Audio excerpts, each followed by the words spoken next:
Radhe Radhe my YouTube family, welcome back to the channel Siddhima vlogs. कैसे हो आप सब? आई होप आप सब लोग बढ़िया होंगे, मज़े में होंगे। मैं भी बिल्कुल ठीक हूँ।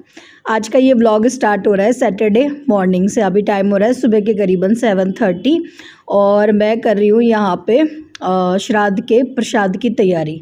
हाँ जी, सैटरडे को था मेरे ससुर जी का श्राद्ध और बस मैं तैयारी कर रही हूँ। खाने में वही सब कुछ मैं बना रही हूँ जो मैंने मेरे दादा ससुर जी के श्राद्ध में बनाया था। तोरई की सब्ज़ी बनती है, जैसे मैंने पहले भी बताया था, एक हरी सब्ज़ी ज़रूर बनाते हैं। आलू की सब्ज़ी बनाऊंगी, खीर चढ़ा दी है क्योंकि खीर ज़रूर बनती है हमारे यहाँ पे श्राद्ध में। तो बस केसर को मैंने भिगो के रख दिया था। केसर भिगो के रख दो ना दूध में तो कलर अच्छा आ जाता है खीर में। और हाँ, फ्राइडे को मेरी थोड़ी तबीयत भी डाउन हो गई थी। प्रीवियस व्लॉग में मैंने बताया था ना, मैंने दिवाली की साफ़ सफाइयाँ शुरू कर दी है और हमारे यहाँ पे अभी जो है ना गर्मी ही है, तो साफ़ सफाई करते हैं ना तो पसीना खूब आ जाता है। और मैंने ना पसीने में साफ़ सफाई करते करते और ठंडा पानी पी लिया था, तो उससे जो है मेरे गले में दर्द हो गया और गले में दर्द की वजह से मुझे फ़ीवर हो गया था फ्राइडे को। तो बस वो सैटरडे को फिर मैं सुबह हिम्मत करके उठी। फीवर था उस दिन भी, मुझे चेहरे से ही आपको पता चल रहा होगा, वरना तो मैं नहा के जो है साड़ी पहनती हूँ श्राद्ध के दिन, तैयार भी होती हूँ थोड़ा सा, मतलब हल्का फुल्का काजल वगैरह मैं ज़रूर लगाती हूँ। पर फिर कुछ भी मन नहीं करता, जब आपकी तबीयत ठीक ना हो ना तो फिर मन नहीं करता कुछ भी तैयार होने का, मतलब जो डेली का मेकअप करने का भी मन नहीं करता। तो बस मैंने बस सुबह उठी, बुलबुल को स्कूल भेजा। सैटरडे था, बुलबुल की भी छुट्टी नहीं थी, तो सुबह उसको स्कूल भेजा और उसके बाद मैं आ गई थी रसोई में नहा के सीधा और तैयारी करने प्रसाद की। और हाँ, जिस दिन श्राद्ध होता है ना उस दिन हमारे यहाँ पे सबसे पहले श्राद्ध का ही खाना बनता है। मतलब बच्चों का टिफ़िन भी नहीं बनाते हैं उस दिन। बुलबुल को टिफ़िन जो है मैं बाद में भेजूँगी जब, और गऊ ग्रास निकाल देंगे, मतलब गाय को रोटी दे देंगे ना, या फिर रात को बना के छोड़ देते हैं। कई बार ऐसे कर लेते हैं, या तो रात को कोई 2 परांठे बना के छोड़ देते हैं, वही टिफ़िन में दे देते हैं। पर श्राद्ध वाले दिन सबसे पहले जो खाना बनता है ना वो श्राद्ध का ही बनता है। तो बस ये कुछ नियम है जो फॉलो करते हैं। कपड़े नहीं धुलते हैं श्राद्ध के दिन और बाल नहीं धुलते हैं, इस तरह से। बाकी सबके मैं कह रही हूँ ना, हर घर के अपने अपने अलग अलग नियम होते हैं, तो वही ये उन्हीं नियम को फॉलो करके कर लेना चाहिए श्राद्ध। तो बस जी, मैं बस इसीलिए आज मैंने सूट डाल लिया था। साड़ी मेरी पहनने की मतलब मन नहीं हो रहा था, ऐसे मन कर रहा था बस कंफर्टेबल सा कुछ पहन लूँ और मैं श्राद्ध का जो खाना है प्रसाद का वो अच्छे से बना लूँ।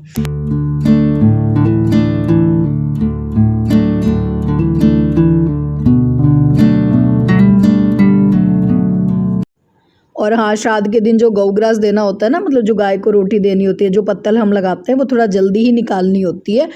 मतलब मैंने करीबन 9:30 बजे तक सारी रसोई बना ली थी, क्योंकि ऐसा कहते हैं कि पितृ जो है ना हमारे दरवाजे पे ही इंतज़ार करते रहते हैं, तो जितना जल्दी हो सके उतनी जल्दी गऊ ग्रास निकालना चाहिए। और जी, क्या बनाया था खाने में? हाँ, खीर बनाई थी, जलेबी देवजी लेकर आए थे मार्केट से, लड्डू लेकर आए थे। पंचधारी के लड्डू हमारे यहाँ पे श्राद्ध में जो ना बनते हैं मार्केट में, ये वहाँ पे मिल जाते हैं। और ये आलू की बढ़िया सी मैंने सब्ज़ी बना दी थी, बढ़िया बनी थी सब्ज़ी, जैसी मतलब दादा ससुर जी के श्राद्ध में बनी थी ना वैसी। और यहाँ पे ये तोरई की सब्ज़ी है और साथ में मैंने बनाए थे कांजी बड़े। हाँ, कांजी बड़े जो है मैंने पहले दिन ही बना लिए थे, पर जैसे मैंने कहा ना फ्राइडे को मेरी थोड़ी तबीयत डाउन थी तो बिल्कुल भी वीडियो शूट करने का मेरा मन नहीं कर रहा था। और वैसे भी कांजी बड़े की रेसिपी मैं बहुत बार शेयर कर चुकी हूँ। अगर आप लोगों को किसी को देखनी होगी तो मैं उस वीडियो का लिंक ढूंढ के आप लोगों के साथ शेयर कर दूँगी। तो ज़्यादा नहीं बनाए थे मैंने कांजी बड़े, थोड़े से ही बनाए थे, मतलब 15-20 बड़े मैंने बनाए थे, कल पहले दिन ही बना लिए थे।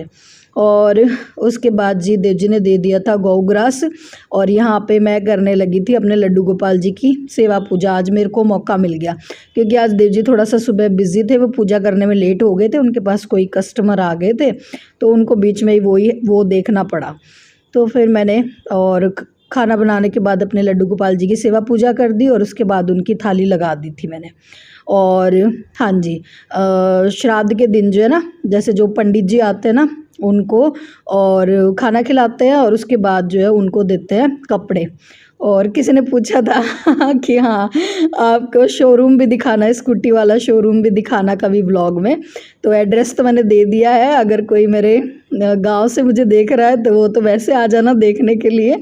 बाकी एड्रेस मैं दिखा रही थी, ये पॉलीथीन पे लिखा हुआ था एड्रेस। तो हाँ जी चलो, आज के दिन मतलब जो पंडित जी आते हैं उनको और कपड़े देते हैं खाना खिला के। तो ये जो है जैसे कोई पैंट शर्ट पहनने वाले ब्राह्मण आते हैं तो उनको पैंट शर्ट दे दो, और जो धोती कुर्ता पहनने वाले आते हैं उनको धोती कुर्ता या कुर्ता पजामा। जैसे आज जो पंडित जी आए थे ये जो है कुर्ता पजामा पहनते हैं, तो इनको कुर्ता पजामा, बनियान, टॉवल, पांचों मतलब कपड़े और दक्षिणा इस तरह से दे देते हैं। 12 बजे तक सारा काम निपट गया था। पंडित जी ने खाना खा लिया था और उसके बाद जो है देव जी ने भी खाना खा लिया था जल्दी, क्योंकि श्राद्ध के दिन जो है नाश्ता नहीं करते हैं। मतलब जो बड़े लोग होते हैं, छोटे बच्चे तो खा लेते हैं, बड़े लोग नाश्ता नहीं करते हैं सुबह। तो देव जी भी फिर जल्दी खाना खा के चले गए थे शॉप पे। फिर मैंने 1 घंटे रेस्ट किया और अभी 1 बजे के करीबन आप लोगों से मिल रही हूँ और दिखा रही हूँ आप लोगों को एक बढ़िया सा यूज़फुल सा प्रोडक्ट जो मैंने मंगवाया है मीशो से। हाँ जी, ये मैंने बैंगल बॉक्स मंगवाए हैं मीशो से। बढ़िया आई है, क्वालिटी भी अच्छी आई है और ये 2 का सेट है। कितने का है मुझे ध्यान नहीं आ रहा, मैं स्क्रीन पे डाल दूँगी, ठीक है, क्योंकि हो गए होंगे 2-4 दिन हो गए मुझे मंगाए हुए और काफ़ी दिन से आया हुआ रखा है। पर बस मैं कह रही हूँ ना, बीच में थोड़ी सी मेरी तबीयत डाउन हो गई थी और अलग और ही साफ़ सफाइयों में लगी हुई थी, तो इसमें बैंगल्स मुझे अरेंज करने का टाइम ही नहीं मिला। तो मैं सोच रही हूँ आज जो है मेरे पास अच्छा खासा टाइम है। अब खाना तो हो चुका, खाना बन गया था और आज मतलब बाकी और जो साफ़ सफाइयाँ हैं वो नहीं करते हैं। मतलब श्राद्ध के दिन जो है बाकी की और साफ़ सफाइयाँ नहीं करते हैं। तो मैंने सोचा आज बैठ के जो है बैंगल्स अरेंज कर लेती हूँ अपने बढ़िया तरीके से। और हाँ, किसी ने कमेंट किया था कि श्राद्ध में कौन साफ़ सफाई करता है। तो देखो जी, एक तो मेरा घर बहुत बड़ा है, ठीक है, तो अगर मैं श्राद्ध और नवरात्रे के बाद अगर साफ़ सफाइयाँ शुरू करूँगी ना तो दिवाली तक मेरी साफ़ सफाइयाँ पूरी होएगी नहीं, ठीक। और मुझे दूसरा आदत है, एक एक चीज़ अच्छे से मैं चाहती हूँ कि दिवाली पे मेरे घर की एक एक ड्रॉर जो है मैं अच्छे से क्लीन कर लूँ। तो अगर इतना अच्छे से आपको साफ़ सफाई करनी हो ना तो वो श्राद्ध में ही शुरू करनी पड़ती है, ठीक है। और दूसरा, मुझे कोई मतलब इसमें कोई बुराई वाली बात भी नहीं लगती है, क्योंकि पितृ जो है हमारे वो भी घर अच्छा ही देखना उनको अच्छा लगता होगा ना, गंदा घर तो उनको भी नहीं अच्छा लगता होगा। तो साफ़ सफाई मतलब नहीं करनी चाहिए, ये वाला नियम मुझे नहीं समझ आता। और मेरे ससुराल में भी इसी तरह से शुरू से जब मैं आई थी ऐसे ही करते हैं, तो इसमें मेरे को कुछ गलत नहीं लगता। बस हाँ, जिस दिन श्राद्ध होता है ना घर में, उस दिन मतलब हम सफाई नहीं छेड़ते हैं। तो आज मैंने सोचा चलो आज ये बैंगल्स अपने अरेंज कर लेती हूँ। तो देखो बढ़िया से इन बॉक्सेस में, और मेरे बैंगल्स बहुत सारे अरेंज हो गए। वरना मैं बैंगल्स मतलब जो मिठाई के डिब्बे हैं और ऐसे ही बॉक्सेस है उनमें अरेंज करके रख रही थी, क्योंकि बैंगल्स मेरे पास बहुत सारे हैं। मेरे पास बहुत सारी चूड़ियाँ हैं, क्योंकि मुझे चूड़ियों का बहुत शौक़ है। मैं पागल हूँ चूड़ियों के लिए, शुरू से ही, अभी का नहीं है, मतलब जब शादी हुई थी ना तब से ही मुझे बहुत भयंकर वाला शौक़ है। तो ये देखो, ये है मेरे बैंगल्स। तो 2 बॉक्सेस जो मैंने मंगवाए थे उनमें चूड़ियाँ अरेंज कर दी, अभी भी काफ़ी सारी बच गई है। तो इनके लिए भी सोच रही हूँ कि मैं 2 बॉक्स और ऑर्डर कर दूँगी मीशो से, तो उनमें अरेंज हो जाएगी। और बढ़िया आए, ऐसा नहीं है, मीशो से अच्छे आए हैं। किसी ने कहा था कि हम मीशो से जब प्रोडक्ट मंगाते हैं हमारे तो बढ़िया नहीं आते, ख़राब आते हैं, टूटे फूटे आते हैं। तो जी मेरे साथ तो कभी ऐसा नहीं हुआ। मैं तो जब भी ऑर्डर करती हूँ चीज़ें अच्छी आती है, सस्ती भी आती है। तो अच्छे आए थे, बढ़िया से बबल रैप होके आए थे बॉक्सेस में, कोई मतलब कमी मुझे नहीं लगी, ठीक है। लिंक जो है वो मैं या तो कम्युनिटी में डाल दूँगी या वीडियो के नीचे टैग कर दूँगी, ठीक है। तो आप भी चाहो तो ले सकते हो, अगर आपको भी मेरी तरह बैंगल्स का शौक़ है, बहुत सारे बैंगल्स आपको अरेंज करने हैं तो। और अभी मैं आप लोगों को दिखा रही हूँ अपना बैंगल कलेक्शन। मैंने एक वीडियो में चूड़ियाँ दिखाई थी, तो एक सब्सक्राइबर उन्होंने रिक्वेस्ट करी थी कि दीदी आप अपनी चूड़ियों का जो कलेक्शन है वो दिखाना। तो ये देखो मेरे पास ढेर सारी चूड़ियाँ हैं। मतलब थोड़ी चूड़ियाँ तो मैं रखती हूँ अपनी ड्रेसिंग टेबल में, और कुछ चूड़ियाँ मैं रखती हूँ ये जो मेरे पापा ने मेरी शादी में गोदरेज की जो अलमारी दी थी ना उसमें रखती हूँ। ये अलमारी वैसे तो सभी के पास होगी, ये पहले मतलब शादी में देते ही थे, जो लड़की की शादी होती थी तब। तो इसमें अधिकतर जो है ना मेरा ही सामान रखा हुआ है, बाकी इसमें और किसी का सामान नहीं है। इसमें मेरे ही बैंगल्स भरे हुए पड़े हैं। और ये देखो, ये एक यूनिक डिज़ाइन का बैंगल बॉक्स है। ये देव जी ने मेरे को गिफ्ट करा था शायद करवा चौथ पे किसी दिन, हाँ एनिवर्सरी पे, पता नहीं करवा चौथ पे। तो अभी तो मैंने फिर भी बैंगल्स ख़रीदना कम कर दिया है। पहले तो मैं इतनी मतलब पागल थी कि जब भी मार्केट जाती थी ना तो बस मैं बैंगल्स ज़रूर लेके आती थी। जहाँ भी मुझे शॉप पे बैंगल्स दिख जाते थे, नई चूड़ियाँ दिख जाती थी, मैं उठा के ले आती थी। तो ये जो बॉक्सेस मैं आपको दिखा रही हूँ ना ज्वेलरी वगैरह की, जो आर्टिफिशियल ज्वेलरी वगैरह है, तो वो मैं इस तरह से इनमें रखती हूँ। और हाँ, बैंगल्स को आप अरेंज करने के लिए इस तरह से हैंगर का इस्तेमाल भी कर सकते हो। तो इनमें भी काफ़ी सारे बैंगल्स आपके अच्छे से ढंग से अरेंज हो जाते हैं और दिखाई भी दे जाते हैं। अगर हम जो मिठाई वाले डिब्बों वगैरह में रखते हैं ना एक के ऊपर एक बैंगल, तो उसमें ना फिर वो दिखाई नहीं देते कि हमारे पास कौन कौन से बैंगल्स हैं, और जब तक दिखाई नहीं देंगे तो फिर वो पहनने में नहीं आते हैं। तो इस तरह से अरेंज करके रखने चाहिए बैंगल्स। मतलब अगर ट्रांसपेरेंट बॉक्सेस हो तो बहुत बढ़िया रहता है, ताकि उससे हमें पता चल जाए कि कौन सा बैंगल्स किस में पड़ा है और हम उनको पहन भी सकें। तो इस वजह से और मैं कोशिश करती हूँ कि इस तरह से अरेंज करके रखूँ। और ये मेरे शादी के टाइम के बैंगल बॉक्सेस हैं। उस टाइम इसी टाइप के बैंगल बॉक्स चलते थे। तो ये मेरी शादी में नहीं, ये मेरी सगाई का है। ये वाला जो बैंगल बॉक्स मैं दिखा रही हूँ ना, ये मेरी सगाई का है। तो चूड़ियाँ तो मतलब इसमें अब मैंने नहीं रख रखी है, इसमें भी कुछ ना कुछ रखूँगी मैं। इसमें मैं सोच रही हूँ जो आर्टिफिशियल झुमके वगैरह होते हैं ना, वो मैं रख लूँगी। और इसके साइड में ये वाला जो बैंगल बॉक्स है, इसका ऊपर का जो है टूट गया था, तो उसको मैंने अलग कर दिया।